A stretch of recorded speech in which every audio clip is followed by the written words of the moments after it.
Hello everyone and welcome back to the channel.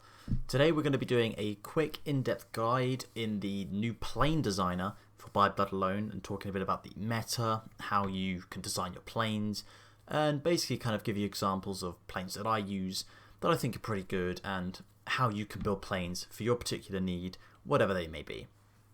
So of course the meta may change post By Blood Alone, so obviously do check if this video is still up to date. Chances are over the years, it won't.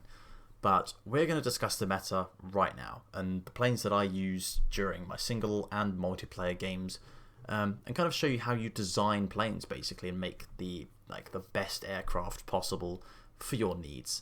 So I have quickly researched everything just to make my job a bit easier, and we'll start off by talking about how do you actually design a plane.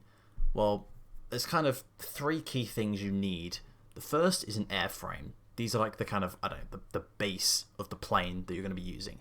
And of course, as time progresses, you'll get better and better airframes. The second thing is an engine. You'll need some form of propulsion.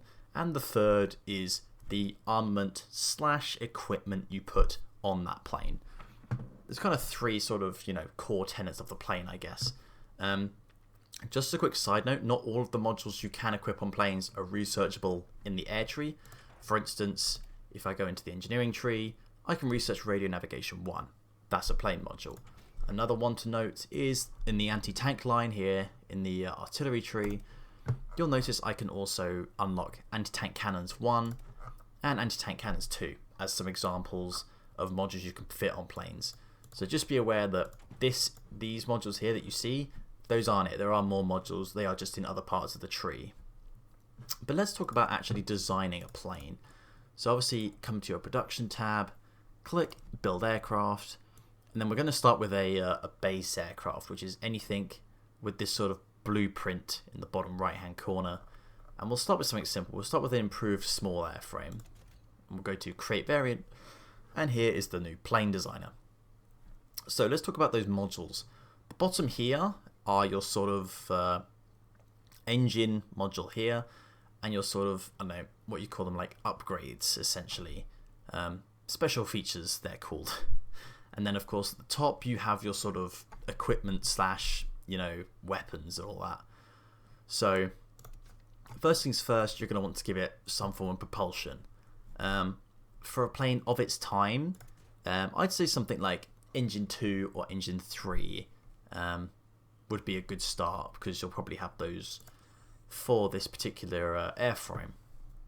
So obviously you want to equip ideally the best engine, and as you can see here, as the engines go up, the max speed also increases. So 350 kilometers an hour, 480, 550 and 750. The thrust also increases. The thrust is basically the stat that allows you to carry more weapons and more modules, but of course the production cost, as you can see, goes up, as well as, oh no, the fuel usage doesn't, ignore me, it's just the production cost. The fuel usage is perhaps where you get to other, yes, here we go.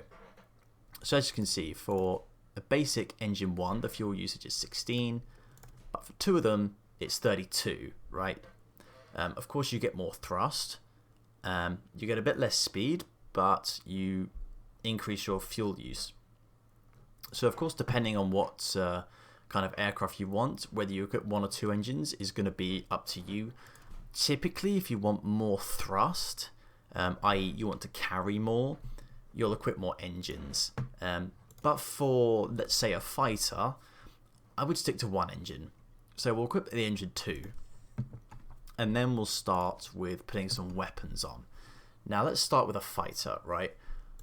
What are the best weapons to equip on a fighter? In my personal opinion and in my experience, I think it's the 4 times heavy machine guns, and I'll kind of explain why. I think they're the best because, as you can see here, both the light and heavy machine guns have air attack, right?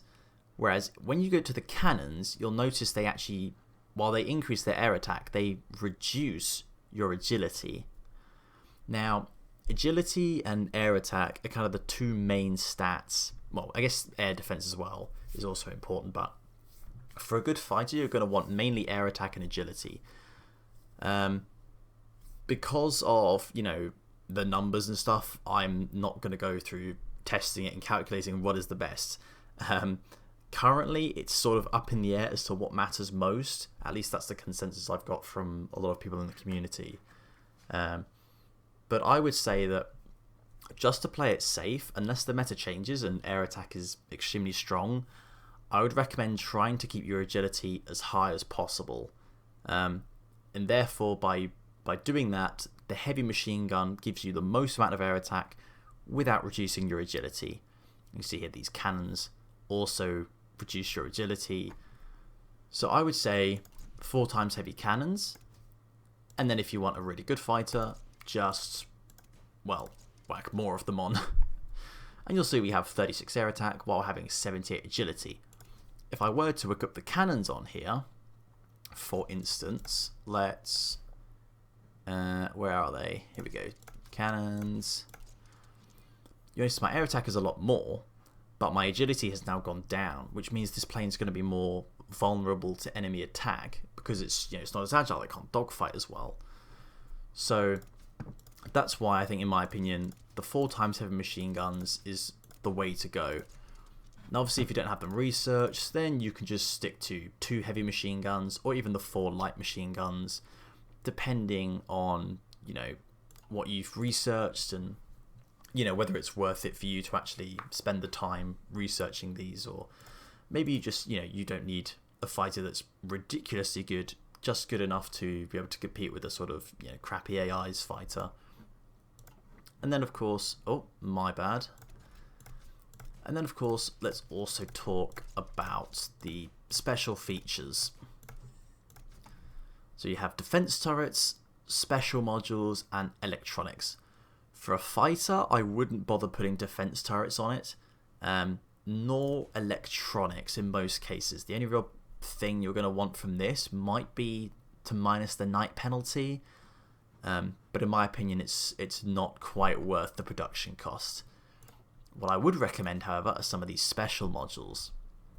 Notable ones being the self-sealing fuel tanks, which are really good at increasing your air defense. These means your fighters can take more hits, you don't lose as many, and as a result you don't lose as many pilots. So in my opinion, putting self-sealing fuel tanks is good. The caveat, of course, to these is it needs rubber to produce, right? If you look here, the resources, you need 1 rubber. If I take it away, oh, it doesn't show us, but anyway, it costs an extra rubber to produce this plane. So obviously take into account whether you can actually, get the necessary rubber to build the plane. If not, then the second best option to increase your air defense, which is what you kind of want to do with these modules, is go for the armor plates. Now it does decrease your range, and if range is something that obviously concerns you, I would then obviously recommend putting drop tanks on. And as you can see here, this is a pretty decent fighter. It's got decent range, air defense is good, air attack's good, and agility is fairly high as well. As you can see, it just shows you the missions you can do. You can do air superiority and interception. If range doesn't matter as much, what I would do is just add an extra armor plate. And yeah, this is basically my sort of fighter design that I like to go with. As of course they increase and get better and better, I still don't go beyond 4 times heavy machine guns, and I still keep the same layout here for any fighter aircraft. So if we go to the modern small airframe, I will still just whack 4 heavy machine guns, like so. Engine, I'll always stick to 1, whether it's 1 prop or 1 jet engine. And then do self-sealing fuel tanks if I have the rubber, and then 2 sets of armor plates. This right here is like the kind of best fighter I think you can produce. Of course, its production cost is a bit high, and if you want to reduce that, you could go down to 4 light machine guns instead, or do whatever you think is necessary. Remove air defense if you're not going to face a lot of aircraft. It's up to you, right? But in essence, I think this is one of, if not the best, plane design with all these particular modules in place. But let's talk about other things. Let's talk about CAS, as CAS is quite important in this update. We'll go with the advanced airframe. Again, I personally would just whack a single engine. And then for CAS, you're going to want to take into account thrust in this case, because the weapons here are quite heavy. If you want to go for a pure ground attack, something like whacking on the anti-tank cannons here. Look at that, 23 ground attack already. And then just put, maybe like small bomb, no, 30 thrust. Let's try bomb locks. Can we not? There we go, we can do this one, right. So yeah, in this particular case, when we're on close air support, we're doing 29 ground attack. Pretty powerful, right? And then of course, for this, I do the same thing with the fighter, increase its air defense. And voila, that is pretty much very close to what kind of, CAS I end up building. I would say that if you want a slightly more multi-role CAS, you can take out one of these anti-tank guns and swap it for the small bomb bay. Because, as you can see, this plane can only do close air support, naval strike, and logistics strike. If you put small bomb bay, it allows you to do port strike as well. It just makes it slightly more multi-role. But if you want, a dedicated CAS, very similar modules down here to the fighter ones, except here, just get rid of the machine guns for like bombs and anti-tank cannons, basically. And again, obviously modify it for your needs. If the production cost is too high, remove some stuff. But this is kind of like a decent CAS template. And then I guess the next one we'll start off with is medium bombers. So bombers are slightly different from fighters and CAS because you're now dealing with a much bigger plane and its role is a lot more different. In most cases, I would stick to as little engines as possible just because of the production cost. You can see here, 2 engine 1s cost me 36 to produce. If I go to 3, it goes to 48. If I go to 4, it goes to 60. So ideally you want to kind of keep your engine amount as low as possible. So let's do engine 3, then whack some tactical medium bomb bays here, which allow you to do a multitude of things: CAS, strategic bombing, port strike, logistics strike. And then in my personal opinion, I would either put something like a torpedo mounting, which allows it to do more sort of naval roles, or you could perhaps put on, some anti-tank cannons to make it better at CAS. I basically would stick to having these 2 modules. That's what I'm saying. So if you want a kind of base, medium bomber that's quite cheap, just go with something like this. If you want the best, tailor it to what you need. So if you want a slightly more naval bomber, whack on a torpedo mounting or something. If you want more CAS, whack on an anti-tank cannon. Other than that, I would just stick to having these 2 as medium bomb bays, and then these 2 tailored to what you need, whether you need more naval bombing or whether you need more CAS, right? Then for modules here, I would recommend, if you want to do strat bombing, you add like radio navigation here and bomb sites, right? So now our strat bombing's not too bad actually.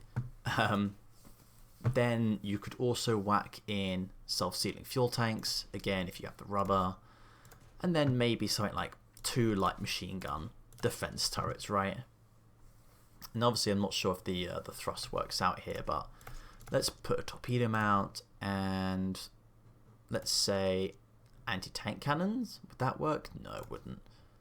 Let's do, whoops. Would that work? Yes, I think this would work.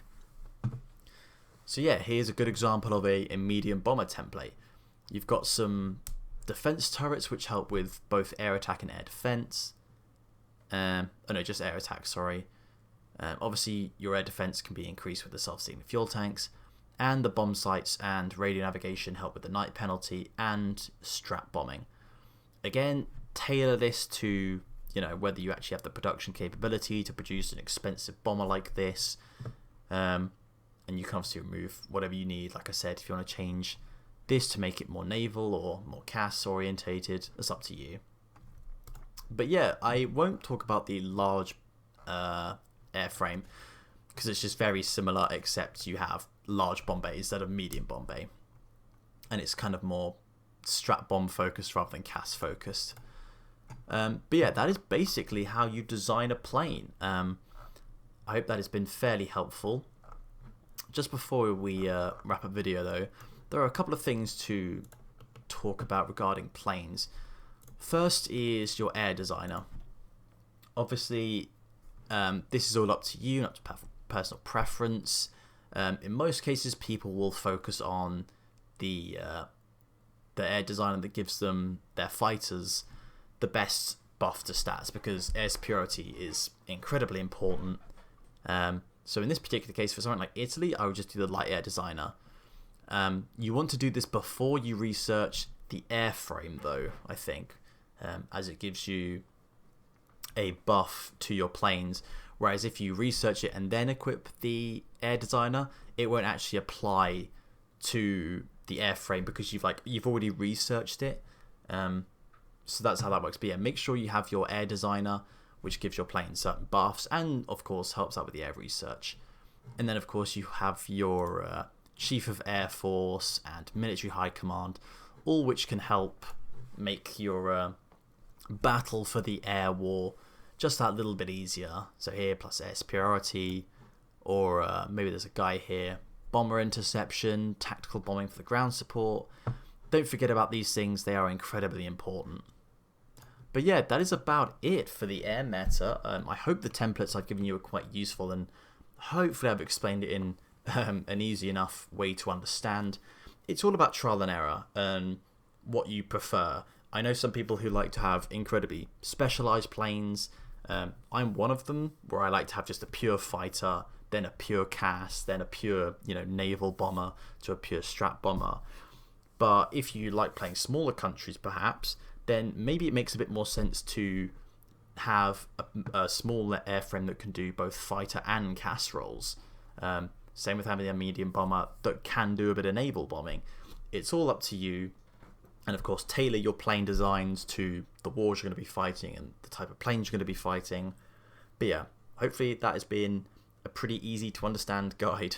Do apologise if you have been lost along the way somewhere. But yeah, I hope you guys have enjoyed that. If you want more Hoi videos on the meta and, you know, how to design stuff, ships or tanks maybe, I'm thinking of future videos, just let me know. Otherwise, I will see you guys in the next one. Take care.